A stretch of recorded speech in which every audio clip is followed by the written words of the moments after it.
Once it gets over triple digits, Yeah. starts to lose the tide.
green light.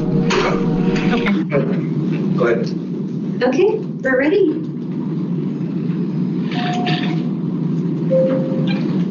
Go ahead and call the meeting to order. Okay, so we are here today for the El Paso Transit Authority, El Paso Area Transportation Services LGC meeting. Today is June 18th, 2025. Commissioner, we can go ahead and have the Pledge of Allegiance.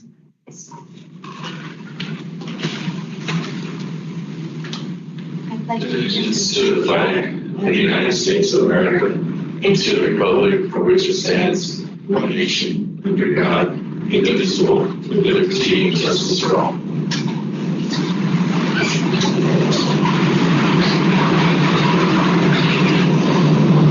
we have anybody signed up for public comment? Commissioner, we did not have anyone signed up for public comment, but I don't know if there's anyone in the audience who would like to speak right now. No, it doesn't seem like it. Okay. Then we'll go ahead and move on to item 4, which is our consent agenda. This includes the minutes of the meeting on May 21st, 2025, as well as the financial report from the fiscal agent. Second. May I ask who made the motion? I did. Mr. Rubio? Okay, Mr. Rubio.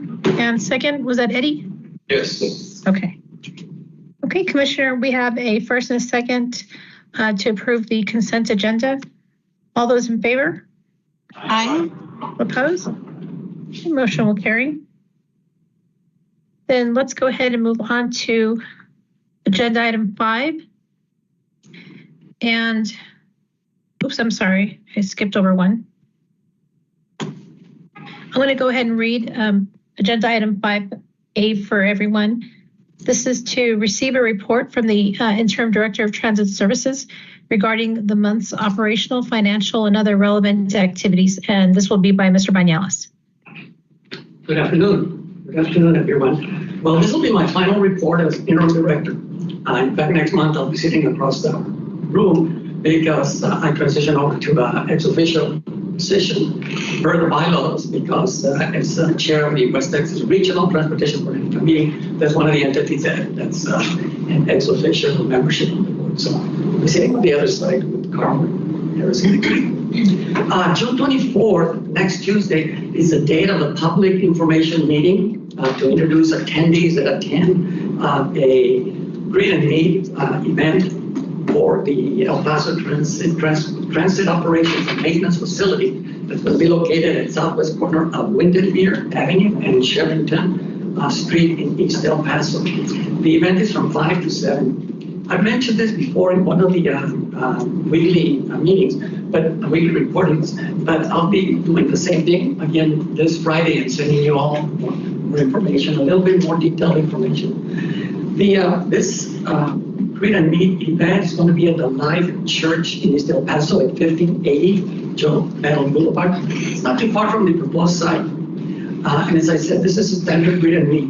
Within a mile radius of the facility, mailings have gone out. There's been some posters on a couple of locations at church, a couple of convenience stores. And so the intent is to invite anybody that wants to come over and visit and ask questions about future plans. I'm sure that they've seen earth-moving equipment possibly, or they'll be seeing earth-moving equipment. No doubt they've seen surveys being conducted and a lot of activity there. So like all of us, I'm sure we're anxious to find out what's going to be built close to our community, where there's families, there's kids, and, wanting to find out just what's going on. So that'll be, again, next Tuesday between 5 and 7 p.m. We recognize it's the height of the commute in East El Paso, but having it any later gets into the dinner hour, having it any earlier gets into work day. Weekends usually are not the best. So this is the day that after some discussions, we came up with having the event from 5 to 7 again on the 24th of this month. And so we hope you'll be able to attend. As I said, we'll send some more information. We'll send invitations also to the Commissioner's Board. We've sent to other resources that we have within community. So we hope to see some of you there. We're going through a small transition right now with Sun Metro, the City of El Paso, and TransDev, and that's regarding the lease at the depot. TransDev leases the depot, as you know, as its base of operations, and the city is in need of the space for its fleet as it rebuilds its maintenance facility and has notified TransDev the need to vacate the depot. Discussions have been underway at the highest level. Because Gallery has been involved in the discussions with city personnel to, as we go through this process. Of course, we're all interested in making the transition as smooth as possible. There's always a few little hiccups here and there, but that's to be expected when you have two big entities that are looking at transitioning with as little interruption as possible. But we're all working to make it as smooth a transition as possible. And so we'll keep you informed if there's any other issues. But as I said, at the highest level, to the county and the city, there's been all this ongoing discussions about that transition at the depot. And this next item is very important. It has to do with revenue and expenses and forecasting the budget for FY26. We recognize that the entities are interested in getting the figures as to what the participation amount is going to be this next year. And so one of the major factors that we were not fully, we were fully confident as to what was going to happen has to do with Socorro, the city of Socorro. And until recently, there was a possibility that they would have joined and come back as far as a participating member. And but just recently, they made it very clear as to their position. So we will budget accordingly now that we know. Additionally, it is important for Mr. Enda, John Enda, I believe he's participating virtually. It's important for him to be involved in the planning and in the final development of next year's budget because he's the one that's going to have to implement it. And of course, he starts next Tuesday. And so shortly after that, that's going to be one of the first priorities that he's going to be working on, looking at the financial history, looking at the revenue sources, and developing a budget that we can bring to you all at our next meeting. So we anticipate that this is going to be very important next board meeting to get a proposed budget for FY26. Currently, ETA, Paso Transportation Authority, has 4 staff positions, with a 5th one that is anticipated to be added soon. Mr. Anda has reviewed the staff positions, and at the July board meeting, he will be presenting you with his plans for the 5th position that's going to be added, and also some of his plans for future growth of ETA.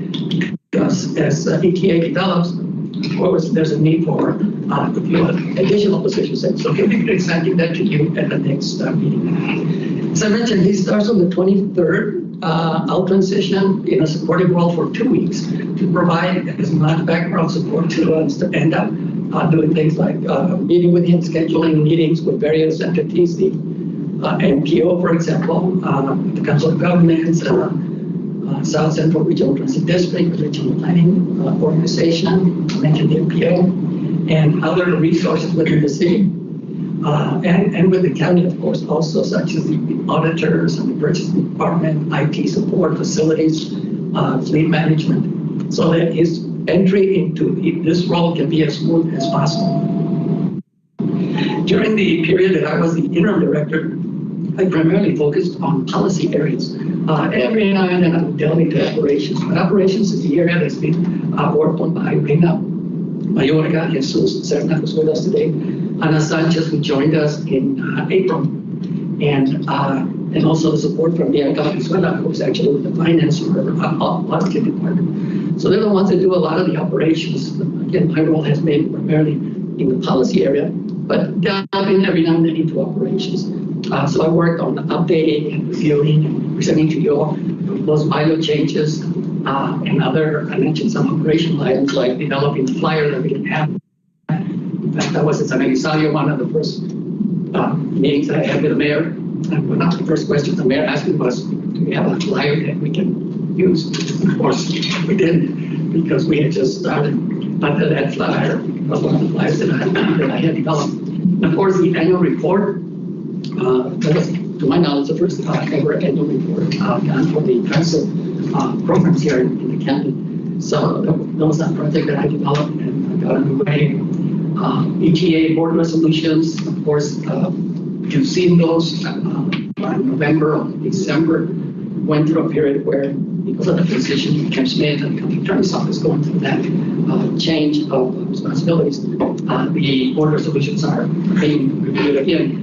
And then, of course, right now I've done initial work on the audit. That's important because this will be the first audit of this entity. And per the bylaws, it needs to be done by a third-party audit firm. And so I've been working, having dialogue with the county auditor, also some dialogue with Annette.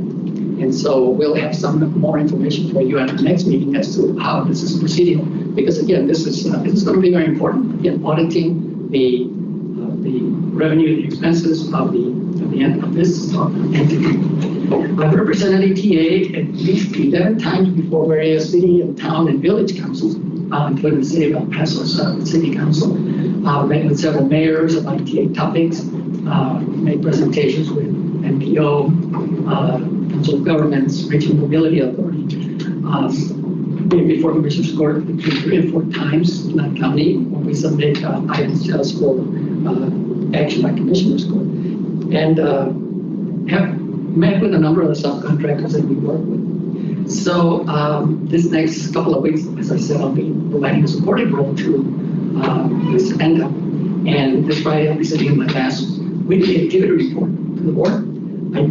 There will have been 36 of them. So that represents 36 weeks, not counting, of course, the holiday weeks, December and Thanksgiving. I think I signed one for the holiday season. So you'll get my last activity report this Friday. And I'll be reporting on the Socorro item later on in the agenda because it's an important piece. We'll put it separately from the regular report. Be happy to answer any questions anytime. I just have something to say. I just wanted to thank Mr. Dueñas and all his staff for the great work that you do. It helps us really make better decisions. And then all your great work going through the courts. We've asked them to our council members and the city and stuff. They like those reports. So good.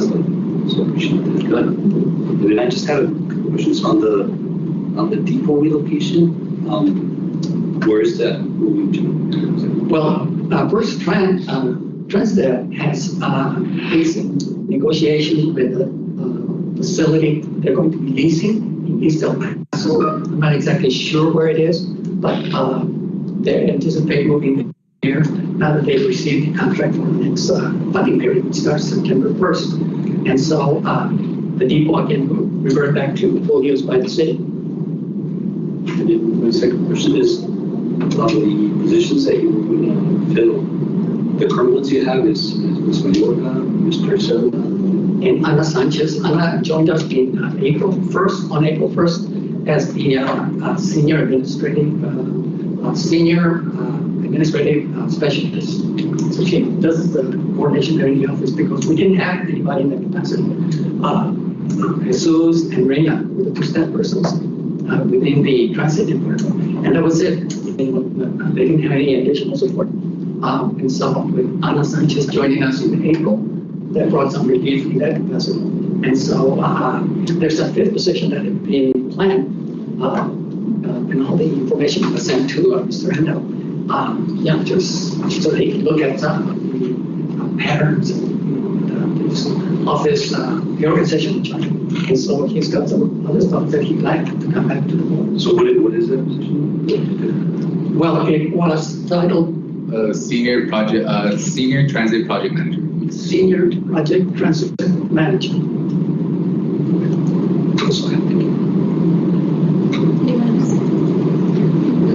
Mr. Vanegas, I'll echo Mr. Ruben's comments. Thank you so much for all of your work over the last 8 months or so.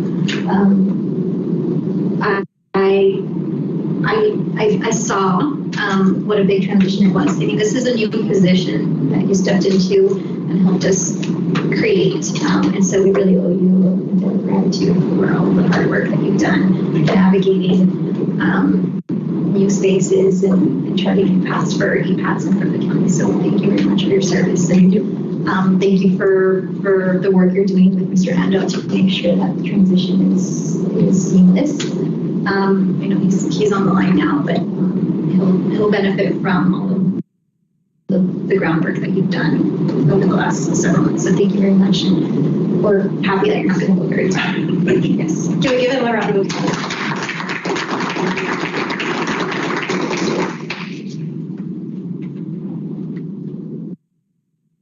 All right, well then, this will now take us to item 5B.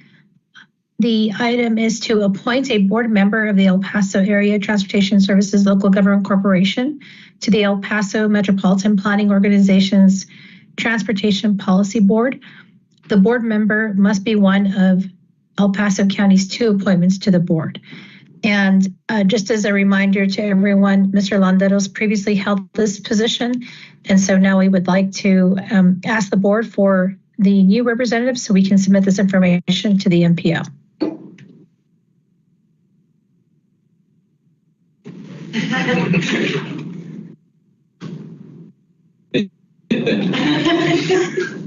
I know there are not a lot of options, so either Commissioner Butler or Joel Bishop would be the individuals. I think that the other item there was a consideration, Commissioner Butler, is how you all will want to view the possibility of 3 elected officials being on the board for the MPO.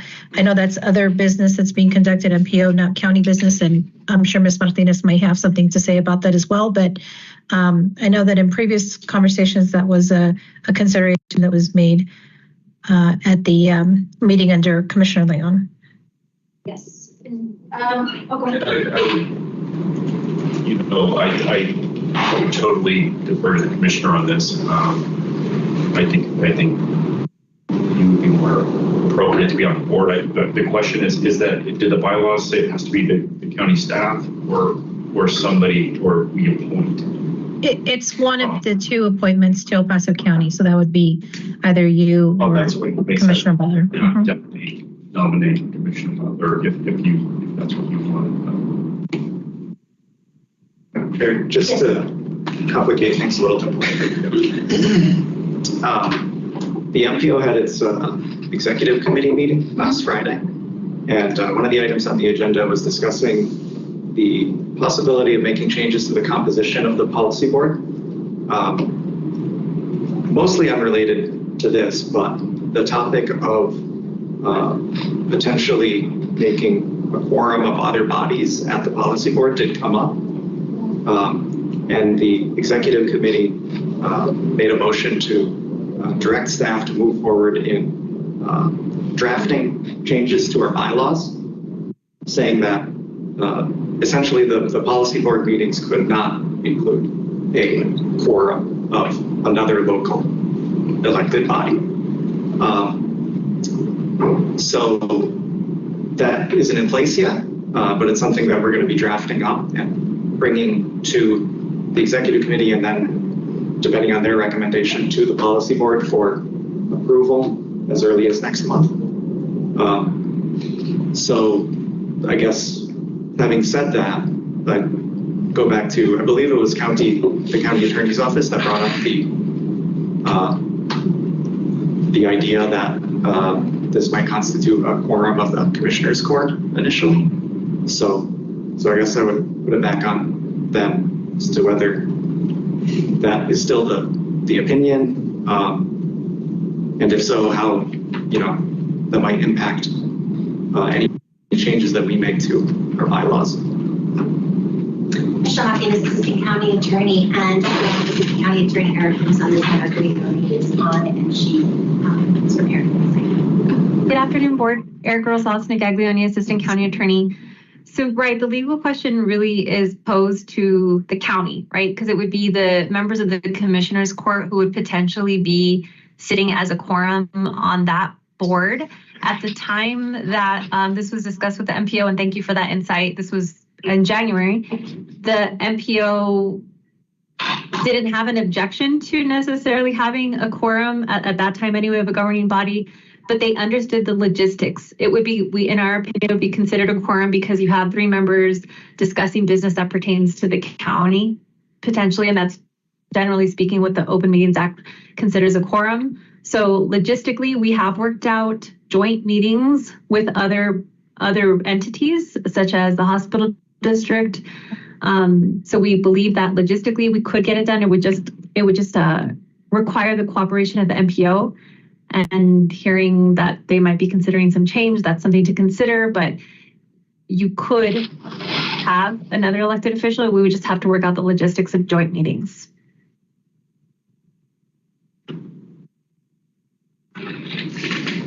Yeah, I think ultimately, depending on the motion of the board today, we would go back to our executive committee next month and say, this is what's happened. If the commissioner is going to be the appointee, then that's something else for them to consider as to whether they're going to make those changes to the bylaws or not. If not, then we will work with the county to make sure all the logistics are necessary. Ultimately, the county commissioners court will have to vote on the third appointment anyway. And so I think I'm happy to accept and move forward that way and have that conversation on commissioners court about whether the MPO will amend their bylaws or not, and then have the commissioners court recommend how they want to proceed with the third seat, if that's okay with everybody.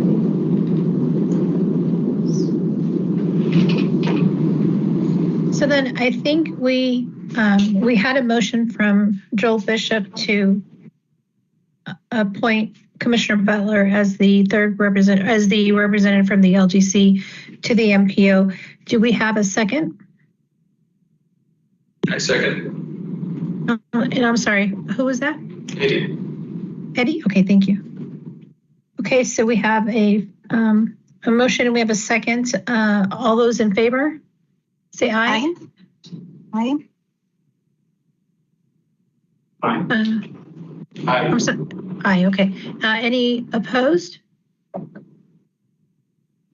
Okay, then the motion will carry. And what we will do then, Commissioner Butler, is we'll prepare correspondence to send to MPO and inform them of would you prefer that we send this information to Commissioners Court for that to be on the agenda first before we send anything to the MPO? Yes, I believe it has to go back, right, Erica? Commissioner, I don't think it has to go back because it's a decision of the board, but you may want to put it on because it would require the resources from the county, which I think would be fine, but just for us to post the agenda as an example, that sort of thing. So I would recommend it maybe just for the logistic purposes, but I don't think you need it for authority purposes. I think the board vote is enough for you to sit on that, but just for logistics, I would recommend it. And I would like to also add, we have a huge asset with John Ando coming in. And I wonder if we could, I don't know if we'd have to modify the bylaws or something here, but if we could make him a technical advisor or something to the MPO. Yeah, so that's some sort. That's kind of already in place. In the works.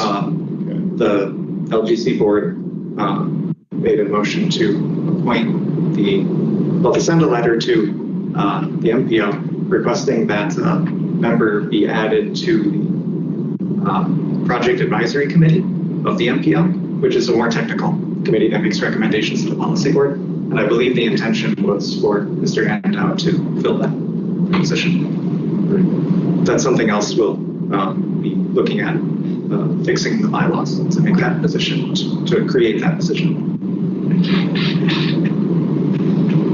Okay, thank you, everyone. All right, well then we will move on. Agenda item 5C. This is to discuss and take appropriate action to provide a letter of support to the town of Horizon City for their application to the fiscal year 2025 Transportation Alternative Set-Aside program from the Texas Department of Transportation. There is a support letter that is accompanying your agenda and your backup documentation. So that is how the support letter would read. And if you recall at the meeting last month, Dr. Quesada presented this initiative to you all in terms of explaining the intent of the program. And we did confirm that if the board approves the support letter, we can forward that letter on to TxDOT local office, and they will receive that and accept it once Commissioner Butler signs it. I make a motion to approve the letter. I second. Okay, so I have a motion from Commissioner Butler and a second from Mr. Condi. Is there any other discussion? If not, all those in favor? Do we need to? Aye. Okay. I'm sorry. Just a simple correction on the letter. Okay. We just update the board members on the letter.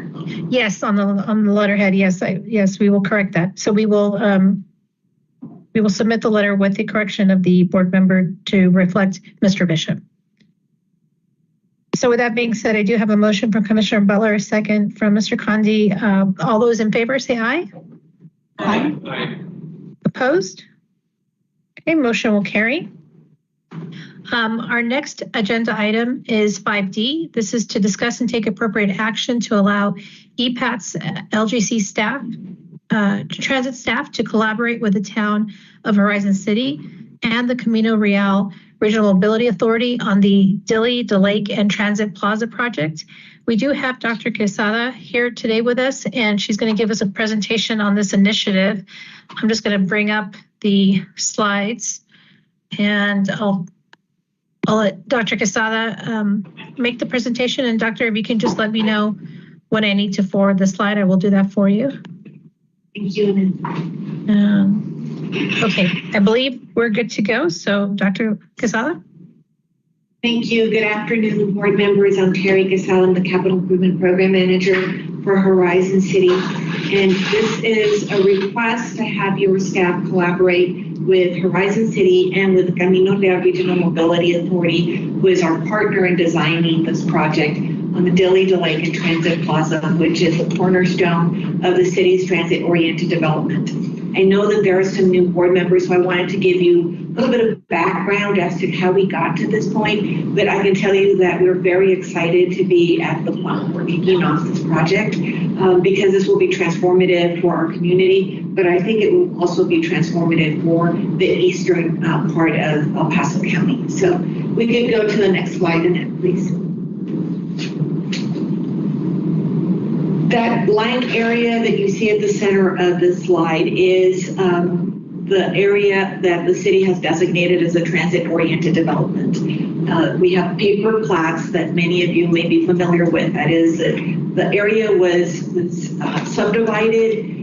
Residential parcels were sold to individuals, many of whom are now have their children and grandchildren who hold the title and may not even know that they hold the title. Streets were platted, but no improvements were made. So in the 2019 comprehensive plan development for Horizon City, we looked at this area and council indicated that they wanted this to be transformed into a vibrant town center. We've had one of our consultants call this a donut hole in the community, right? Because there's absolutely no development and no real feasible way for development to occur because there are no infrastructure, no utilities, nothing that would allow the individual property owners to develop it further.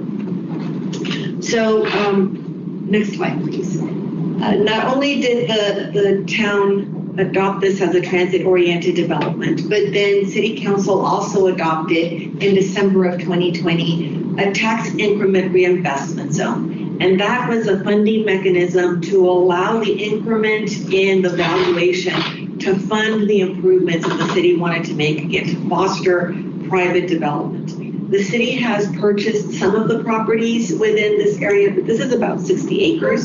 So it's near impossible for any one person or any one entity to purchase all of these parcels. We have purchased some for drainage improvements, some for City Hall and the Transit Plaza, some for potential economic development investments. But the goal is still that the public investments will spur private investment. Next slide, please.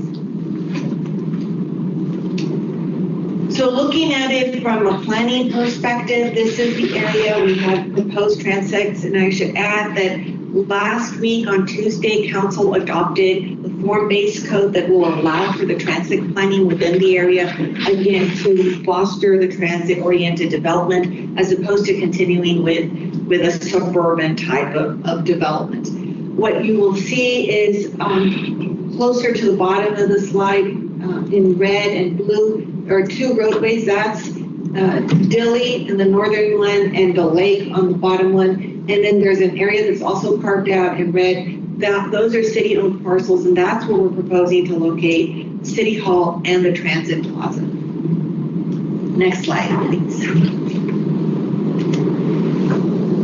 The city conducted a Transit Plaza siting study, and in August of 2024, this is the plan that council approved. Again, this is within city-owned properties, and it includes some improvements to Cross River Street, which is the street that comes across the bottom and then curves up towards Dilly Street.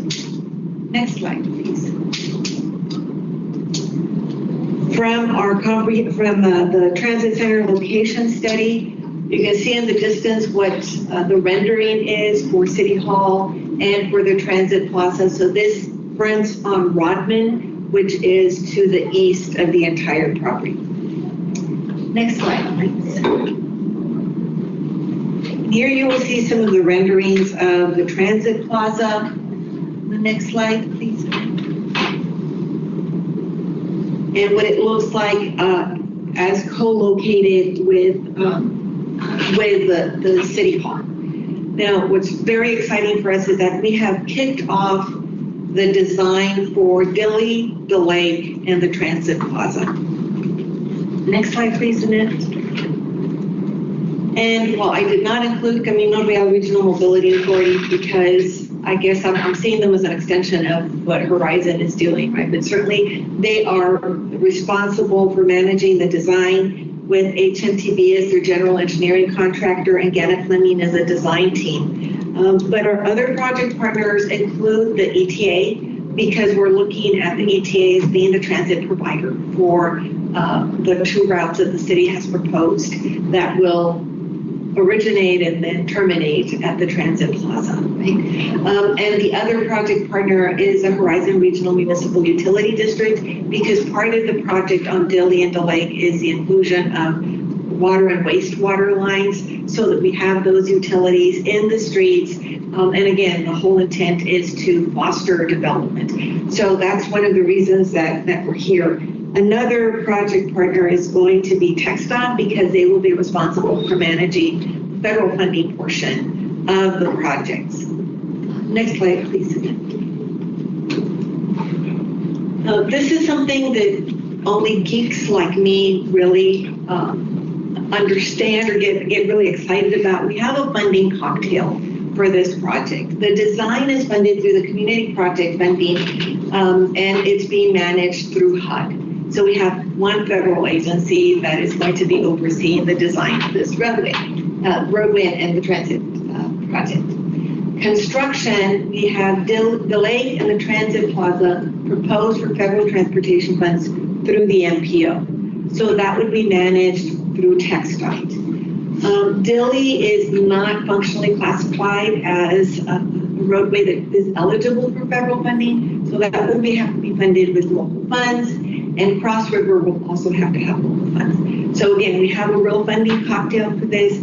However, the entire project is federalized because we have federal dollars linked to some of the components. And the reason that that's important is because we have to follow federal guidelines, and we'll have to follow the stringent federal guidelines for the environmental work, for all of the design work, for the public outreach that we will have to conduct. So this adds to the entire project development, right? So that's why I wanted to highlight the funding cocktail that we have. Next slide, please. This is the preliminary schedule that the design team presented to us at the kickoff meeting last week. You'll notice that I have fudged a little bit and giving you seasons as opposed to specific dates. because we still have to coordinate that schedule with TxDOT to make sure that we are hitting their design review dates, and we have to allow for enough time to submit that ahead of time. But ultimately, the plan is to bid this project in the winter of 2026, which is fiscal year 2027 from the federal perspective. So we're looking at about 1.5 years of work to develop the design to make sure that it is functional. Because we're looking at ETA as a transit provider, we certainly want you to be part of that design effort to tell us what's going to work, what's not going to work, what would work best. Because right now what we have is a concept. We have the site that's identified. We know what the streets are. Those are already dedicated streets per the paper plat. But certainly we want to have your expertise as a transit provider sitting at the table saying, this is what's going to work, this is what's not going to work. So our request to the board is that you would authorize your staff to collaborate with Horizon City and with the Regional Mobility Authority, with the design team, so that we can bring this project to fruition and be doing a groundbreaking sometime in early 2027. Subject to your questions, that is my presentation. May I add, we have been involved since the initial stages with Horizon City since June of 2024. So we have seen the preliminary design. So we have been in touch with Dr. Gassan since the initial stages. And we presented to the board in November of 2024 to give you an overview of the transit-oriented development, the TIRZ. But now this is the first project where we're actually going to move dirt. And it's going to take a while. I had one of our former mayors say, Terry, when am I going to see the earth-moving equipment? I said, sir, we're trying to get there, but we're working with federal dollars, so it's going to take a little bit longer. But certainly we're looking forward to this. This is very exciting for us. Thank you, Dr. Gassan. Thank you. Any other questions? It's an exciting project. Mm-hmm. It's very exciting. It's going to be transformative. Thanks to the city of Horizon. I was thinking, and one of the reasons I'm really glad that Joel is here with us is because he oversees community services for the county. And I was thinking, in addition to having your transit staff involved, which I'm glad that you are, making sure that we're incorporating what we know from, especially from the LGC community who's going to be using this transit facility. Sure. Yeah. So absolutely. Absolutely. Thank you for the opportunity to participate. Absolutely. As I said, I think we see ETA as a partner. Thank you. Do we have to take action on this? We would like for you all to take action because there are being resources requested from Horizon City through staff. I'll make a motion to approve. Second. Okay, I have a motion from Commissioner Beller. Was that a second for Mr. Bishop? Yes. Okay, thank you. Is there any other discussion? All those in favor, say aye. Aye. Opposed? Okay, motion will carry. Thank you. Thank you very much. Thank you. All right, so now we're moving on to item 5E, and this is to receive a report regarding the elimination of public transit services after July 1st, 2025 in the city of Socorro, and that will be presented by Mr. Bañales. Well, as we know, June 30th is only 10 days away, thereabouts, almost. And so for the last year, we've known that we would be reaching June 30th and wondered whether the city of Socorro was going to come aboard and be a participating member of the LGC. Over the last, I mentioned earlier that I mainly focus on policy areas, but in the last 3 to 12 months, I've been dealing a lot of operations, especially when Barracuda ceased to exist and the public information program that they were going to implement came over to staff. So for the last 2 to 3 months, there's been a lot of activity to get the information out to the passengers, especially from not just from Socorro, but also from Horizon City, from San Luis, from the whole Mission Valley area, because as you know, Socorro is pivoted. It's right in the middle of the area, Mission Valley area that we serve. And so we did about 3 flyers that have been distributed at different times. There's a final one that's going to be distributed starting next week, and it's one again to all the passengers. As soon as they get on the vehicle, they'll receive a flyer that reminds them again, as of June 30th, this vehicle is not going to stop on any of the locations within the city of Socorro. This flyer is a little bit more specific because we're identifying the actual stops within Socorro. Because I'm sure there are individuals that ride it and may not know that this particular spot is within the city or not within the city of Socorro. So we're trying to give them as much information as possible. The Commissioners Court about 2 to 3 weeks ago ratified the action of this board in ceasing transit services in Socorro, and it had to go to them finally because the buses belong to the county or were obtained through the county of El Paso and belong to the county of El Paso. And so the proposal was presented to them. There was some discussion. Commissioner King was present at the last meeting that I also attended at Socorro because that's her district and she wanted to be there and make some comments about continuing to participate with the LGC to no avail, of course. So the motion was approved by Commissioners Court. We have another motion coming up next week, but that's simply housekeeping, just to remove reference to the city of Socorro as a service area within the various agreements that we have and the various contracts. The question about paratransit services has been something that has come up a lot. We will continue to provide paratransit services. At some points there were discussions about not providing it, but yes, providing it. Because again, the discussion here was if Socorro, the city of Socorro does not want us to provide services to them, then should we continue to provide the paratransit services to them? It gets complicated because FDA and the county attorney's office have been involved in the discussions. There's a thought that the American with Disabilities Act, ADA, of course, mandates that any place where you have a fixed route with regards to the line on the other side, provide paratransit services. And so to get from, say, the Sun Metro Transfer Center instead, and once you turn up on Horizon Boulevard, even though you're in the city of Socorro, we're not going to be stopping, but nonetheless, it's still a fixed route. So the ADA mandates that service be provided to those of the island. Once we hit Socorro, then again, we're now in an area that we serve, but to get to Socorro, we're not serving that area.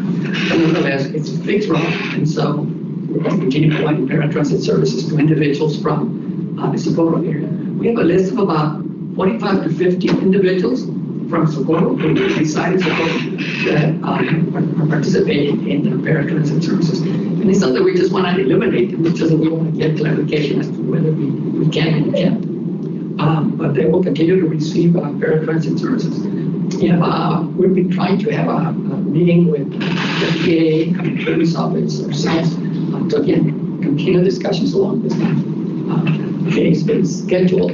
It's now, it was postponed a little bit, and so it's now going to be probably a couple of weeks. But that's one of those issues that took up a lot of time, a lot of discussion, knowing, discussing whether we would continue to provide paratransit services, whether we could, or whether we were mandated to continue to provide it. Again, in a community that we're not serving, it's outside our service area. But for the time being, the decision is to continue to provide paratransit services.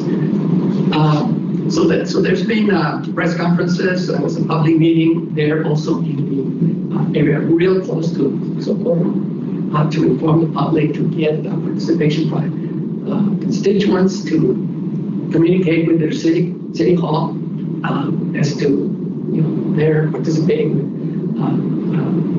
the ETA, so that services not cease on June 30th. Just earlier this week, City of Socorro had a press conference, and they announced the start of their program. You might have seen it in the news yesterday. Some of the highlights that they're going to be doing is that they're going to provide like a mini micro transit service just within the city of Socorro, and close by adjacent communities, because the definition is not very clear as to whether a person lives, right on the border between Socorro and right outside Socorro. So that they're going to have to sort of play by ear.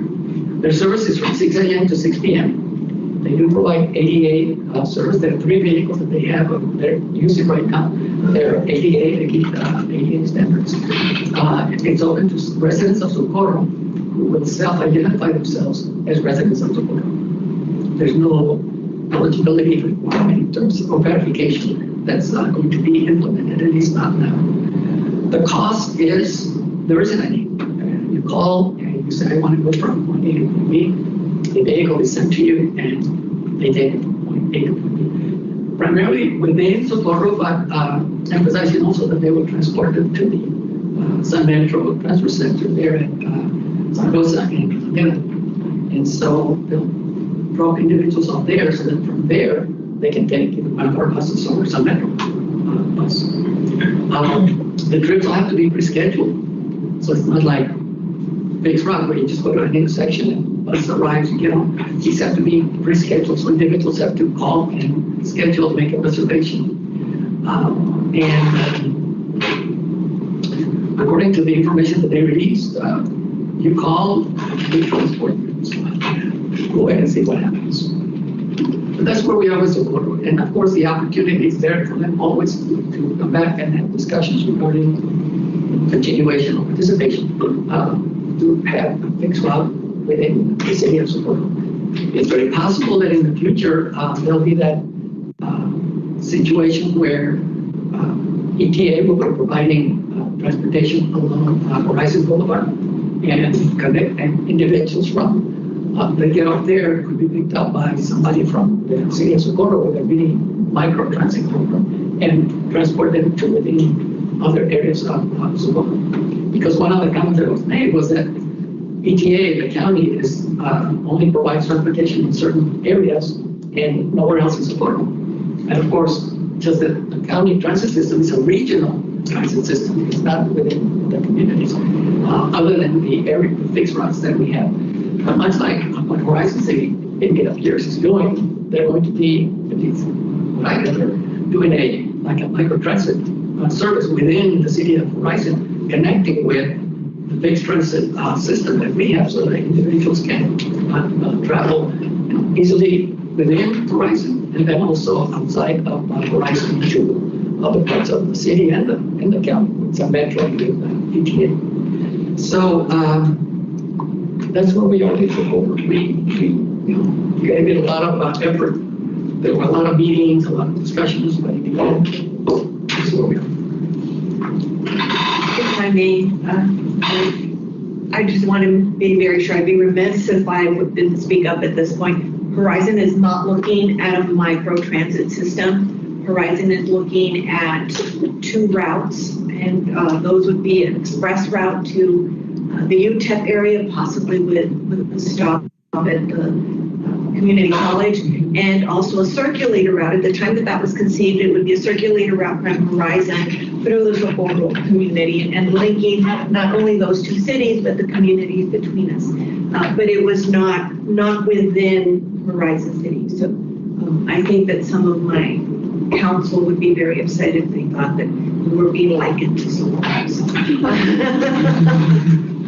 Thank you. So just to be clear. Thank you for that clarification. Thank you, Mr. Williams, for the update. I know been very busy this last month, attending all these press conferences and meetings. I can tell you, I just today met with the mayor of Socorro to talk about potential partnerships in the future, and he reiterated that his desire to leave the door open for future partnerships and negotiations, and I think that he acknowledged the complexity of public transit, right, and that the city of Socorro, while they very much want to have their own transit system, he also sees the benefit of having a regional transit system. And so hopefully, as the city goes goes through this process of setting up their own transit system, because I don't know if it was announced during their meetings yesterday, the timeline. I wasn't sure if this is like an interim solution or if it's a permanent solution on their end. I don't know funding and the staff, and there's a lot of questions that they might have the answers to already, but I'm not sure. And so hopefully as they go through that process, they'll feel more inclined to come and have more conversations. And I don't want to steal Mr. Ando's thunder at all, but one of the conversations that he and I had recently was we could provide microtransit to Socorro if that's what they want. If that's what they feel best suits the need of their community. There's no reason why EPATS couldn't do that. We have that capability, and we just haven't had that conversation with Socorro. And so luckily Mr. Ando's seen different models of these kinds of partnerships and regional transit partnerships as well. And so I'm hopeful that we'll be able to work something out. I told the mayor that we're not closing the door either. So hopefully we'll be able to revisit that in the future. Thank you. Any other questions or comments? Just a quick question. So the services that providing basically, they just paratransit. It's just for anyone. It's for people call in and schedule a ride from wherever they're at to go to. If it's within the city, they'll take them within the city. If it's outside the city, they'll take them to the Sun Metro Transfer Center. And then what's the position? The vehicles, yes. 6 a.m. to 6 p.m. No weekend. Monday to Friday, no holidays. Interesting. Thank you. Okay, this will now take us to item 5F, and this is an update on the El Paso MPO Regional Mobility Strategy 2052 Metropolitan Transportation Plan Development, and this will be presented by Harrison Plord. Yes, so this is an item that Mr. Landeros actually requested from the MPO. A few of the board members and others in the room attended some of our scenario planning workshops, which is all part of our development of our new Metropolitan Transportation Plan. It's our long-range plan for the entire MPO region. So I wanted to provide an update on what we're using the results of those workshops for,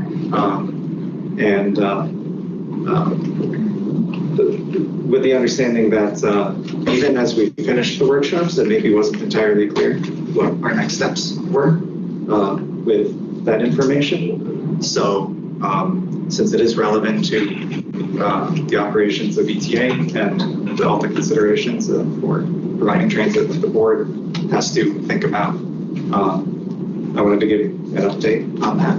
So I did have some slides, but if those aren't available, that's okay.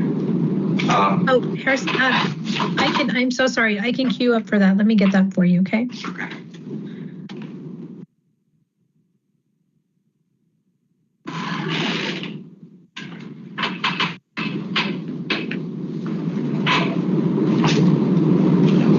I attended one of the workshops. Did anybody else?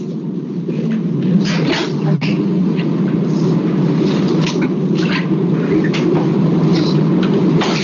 So we held 6 of these workshops, same content and all that, over the course of 3 days back in early April. And the purpose of the workshops was to present 3 different potential future development scenarios, looking at both land use development across the region and transportation investment to serve that development. We tried to provide scenarios that kind of ran the spectrum from what we've seen, what we call the status quo scenario, which is primarily low density development, residential development happening on the edges, on undeveloped land, very little infill development, very little employment for those new houses being located near the houses. So the result of that is, of course, everybody needs to drive to go to jobs or to go to services or anything. Okay, so this is just an overview of our MTP development process. This is still accurate. We are still at the project identification and prioritization phase. Our deadline for entities to submit projects for consideration for inclusion in the plan was last Friday. And we're in the process of doing a completeness check on all of those submittals right now. And going into July, we're going to be evaluating that so that we can develop a list of priority projects that the policy board will ultimately vote on including in the plan. And that becomes kind of our master list going out to 2052, which is the horizon year for the plan. The important part of the scenario planning relative to the creation of that project list is we need to think about, as we're determining what the priorities are and what projects are going to be valuable in making improvements to the transportation network as a whole over that time period, we need to have a good idea of what is likely to happen with land development, especially. We need to know where people are going to go and where jobs are going to go. So the scenario planning exercise is an attempt to engage all of the stakeholders who have a say over land use development regulations, as well as the development of the transportation projects, to give us an idea of what those patterns are going to be moving forward. We came up with the 3 scenarios to kind of give all of those entities an idea of what is possible as much as what was actually going into place. Can we go to the next slide? So again, these are the 3 scenarios that we talked about in the workshops. On the left, you've got the status quo scenario again, which is essentially the type of development pattern, and then following on from that, the type of transportation investments that we've made in El Paso for 50 years or longer. Development moves out, making it very difficult to provide transportation options that are not just private vehicle.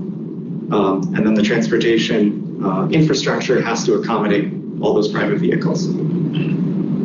The second scenario is what we thought of as like a balanced scenario, where there is more of a mix of land use development patterns, and therefore we have an ability to invest more in alternative modes rather than just focusing on moving cars.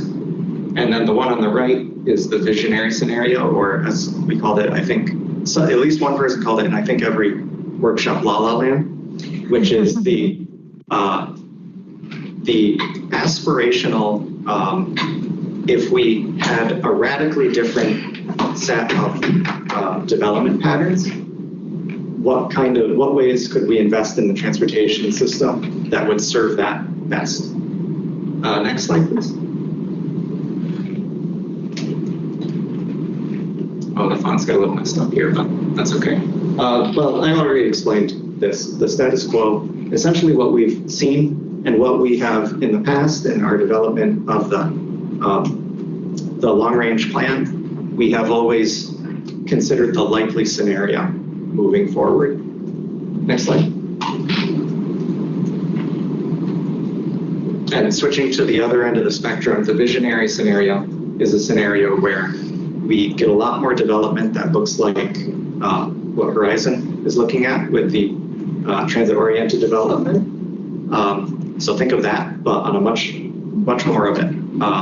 That being the type of development that accommodates basically all of the growth in the region. until that 2052 time, the horizon date. That would be a result of municipalities changing their development regulations to incentivize that kind of development, rather than, for the most part now, even if there are technical monetary incentives, a lot of our policies are set up to disincentivize that denser mixed-use development, and therefore it incentivizes the lower density edge development that we've been seeing.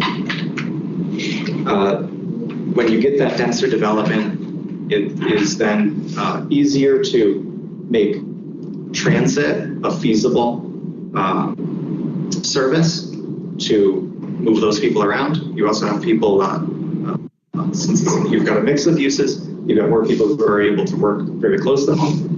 And the result is lower VMT, fewer trips on the network as a whole, which makes it easier for us to, as the region, to have more flexibility in our transportation dollars, really. Next slide, please.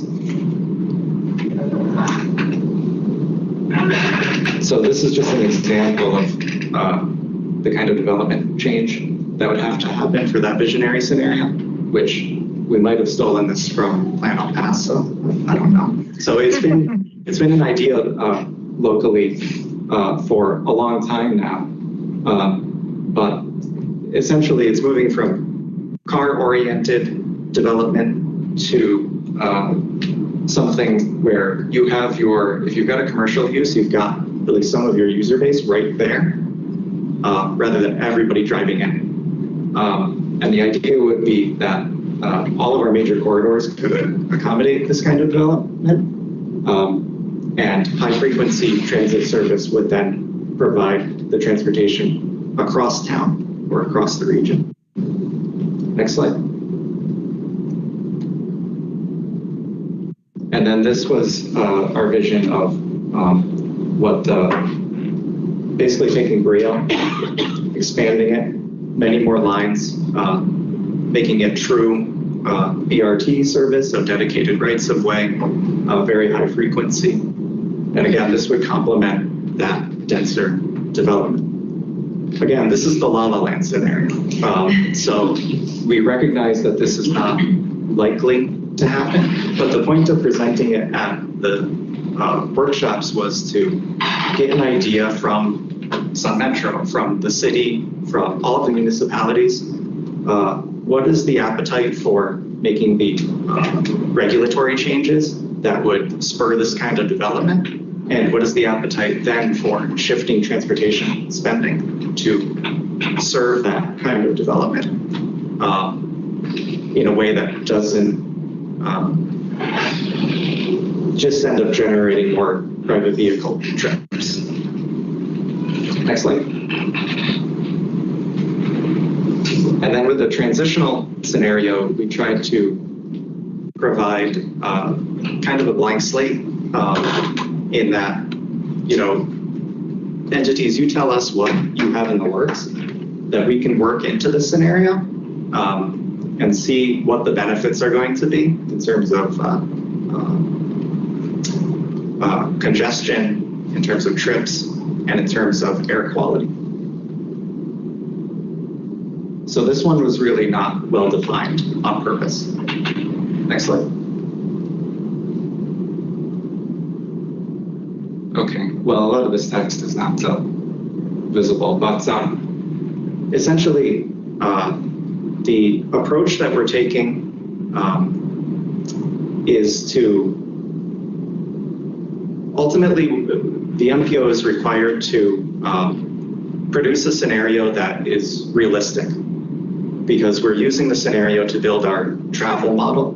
The model is then used to determine what our emissions levels are going to be like for vehicles. And those have to be realistic projections because we are in an air quality non-attainment area. So we have specific Clean Air Act regulations that we need to follow. So because of all of that, effectively, we have to go with the status quo as the official scenario for the MTP. So all of our list of prioritized projects that are going to end up in the plan are all going to be programmed into the model, and we'll run emissions and determine, ultimately it has to show that we're not going to make pollution force from the accumulated changes created by those projects. So we're calling this, even though it's the status quo scenario, we're calling it kind of the enlightened status quo scenario, because we are using the urban sim land use model to help inform the land development portion of that model, which we've never done before.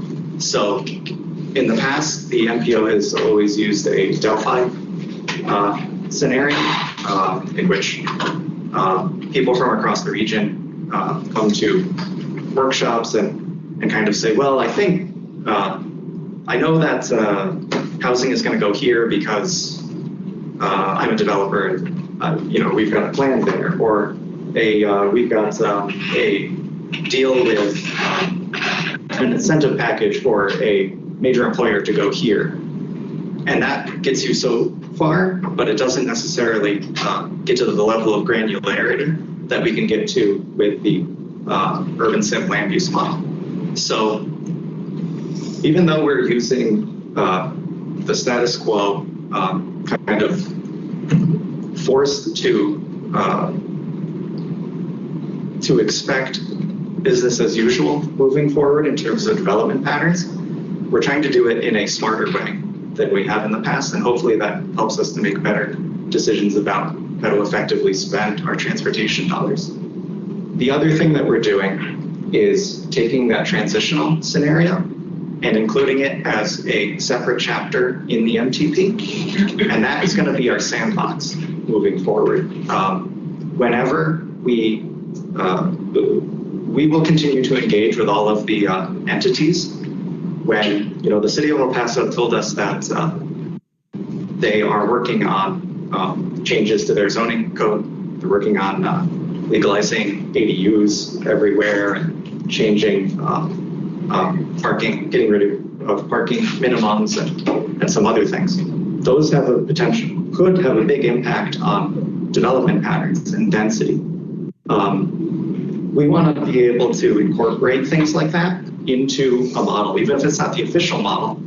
We want to be considering it now so that we're building toward the next MTP, and we're getting to something that is realistic, but includes all of those things that bring us in a different direction in terms of the development patterns, so that when we're having the conversations about building that project list next time,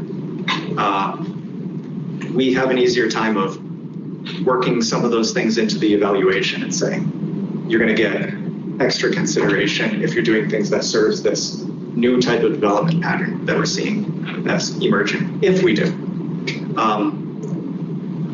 So essentially the scenario planning workshops helped us to come to these decisions. And we've got these two new approaches that one is effective immediately as we develop this plan and the project list. The other is a continuing process that we hope incrementally pays off as we move forward and get to the next MTP and then the one after that every 4 years. So that's what we're doing. That's our approach moving forward.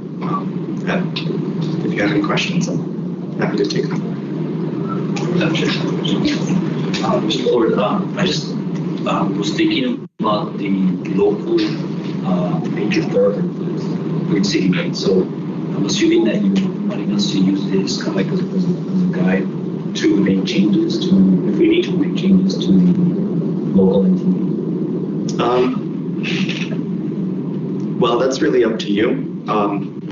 I guess the value of the visionary scenario is that, yeah, it's not something that is actually going to happen in full, but I think we could all see aspects of it that are positive and have a beneficial effect on the region, whether it's, again, the emissions or safety or mobility. If there are ways that the local entities can kind of keep that in mind or incorporate that into their decision making, I think that's a positive thing.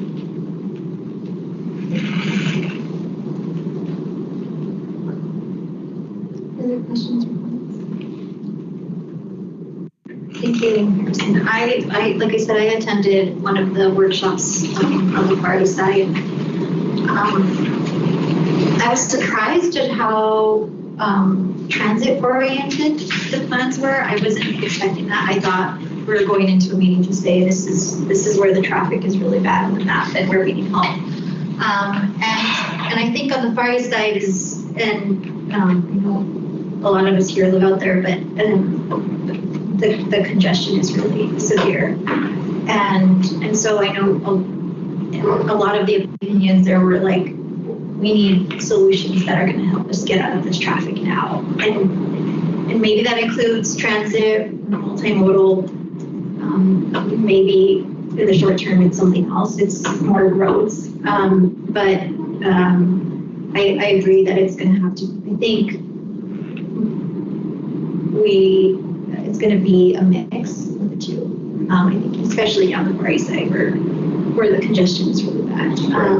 So I appreciate you and the MPO taking the time to go through this and get the feedback from different parts of the county because everybody has distinct challenges. So the one thing I'll say is that I think we had it in our presentation at the workshops, but regardless of the scenario, whether it's a no build where we don't spend any money on improving the system or one where we're just focusing on increasing car capacity or the transit heavy one, every one of our scenarios based on our modeling so far, we're still going to have more congestion moving forward. Right. So we simply don't have, you can't build your way out of it when, again, the development patterns are the way they are and people continue moving further, requiring them to drive more or just travel more, even if they're using another mode. So yeah, we have a lot of challenges. There's limited funding. And that's why it's important for us to be as scientific as we can and try to make sure that we're spending the money in the way that's going to be the most beneficial.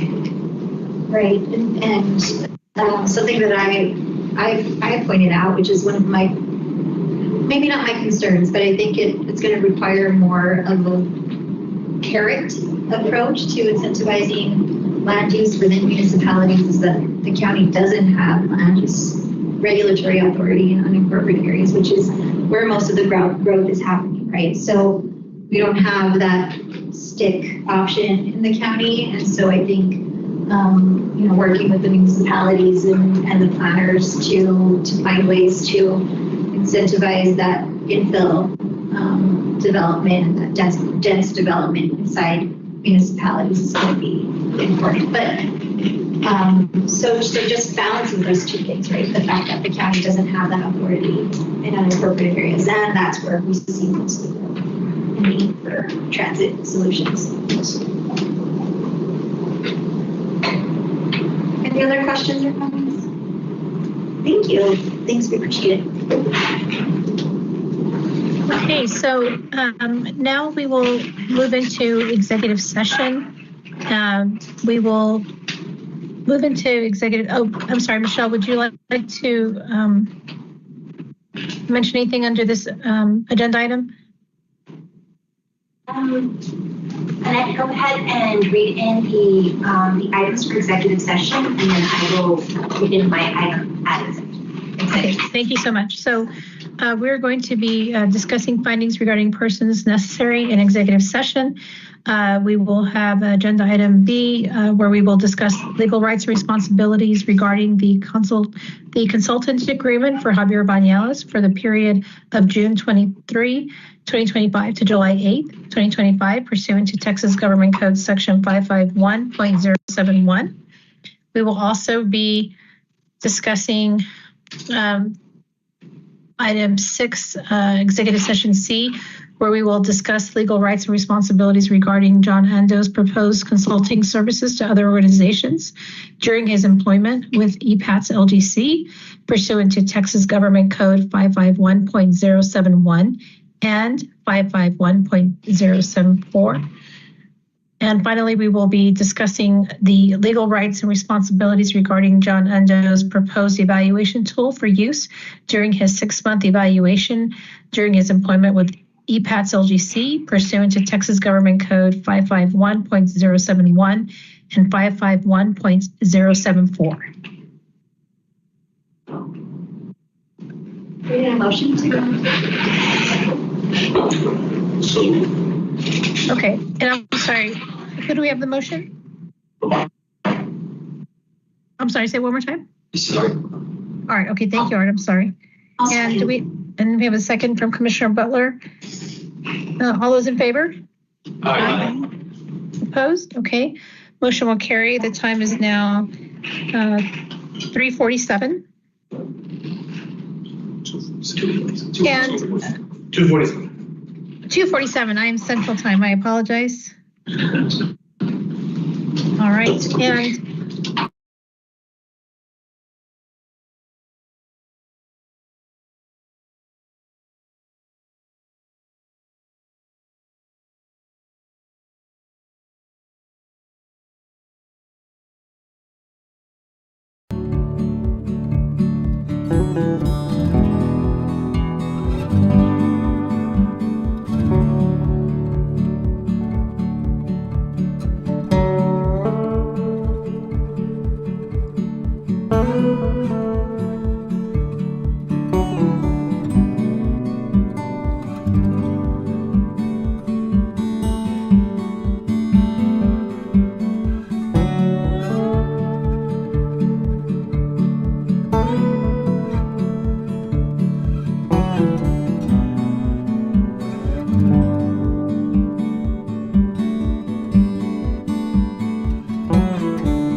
Okay, great. Thank you. Let's see. So the time is now 3:47. Is there a motion to go back into open session? I'll make a motion. Second. Okay. So a motion from Commissioner Butler, a second from Art Rubio. All those in favor? Aye. All those opposed? Okay. Motion will carry. And I do want to note that Andrea Carrillo, LGC board member, is no longer in the meeting. Okay. Yes. She is. I'm here. Oh, she is. I'm sorry, Andrea. I didn't see you on my screen. I apologize. I will retract that statement. All right. So then we'll go on to agenda item 7. And this is to discuss and take appropriate action on the proposed consultant agreement for Javier Bañales for the period of June 23rd, 2025 to July 8th, 2025. Michelle Martinez, Assistant County Attorney. I have a motion for the board's consideration unless there are any comments from the board. I'll make a motion to approve. Second. Okay, so I have a motion from Commissioner Butler, and I believe the second was from Art Rubio. Right. All right. Is there any further discussion? All those in favor, say aye. Aye. Opposed? Okay, motion will carry. I need to read the motion into the, yes. So the motion would be approve and authorize the chair to sign the consulting services agreement between EPAS, LGC, and Javier Bañales for the period of June 23rd, 2025 to July 8th, 2025. Thank you. Okay, we'll move on to agenda item 7H. This is to discuss and take appropriate action on John Endo's proposed consulting services to other organizations during his employment with EPATS LGC. And I believe there will be no action on this item. All right, so then I will move on to item 7I. This is to discuss and take appropriate action on John Endo's proposed evaluation tool for use during his 6-month evaluation during his employment with EPATS and LGC. And I believe this item will also have no action. So then this will take us. You muted yourself? Sorry, folks. So this will then take us to adjournment. If I can have someone make a motion to adjourn. I make a motion to adjourn. Okay. Second with Art Rubio. All those in favor? Eddie on the second. Eddie, thank you. Eddie on the second. And so the time is now 4:50.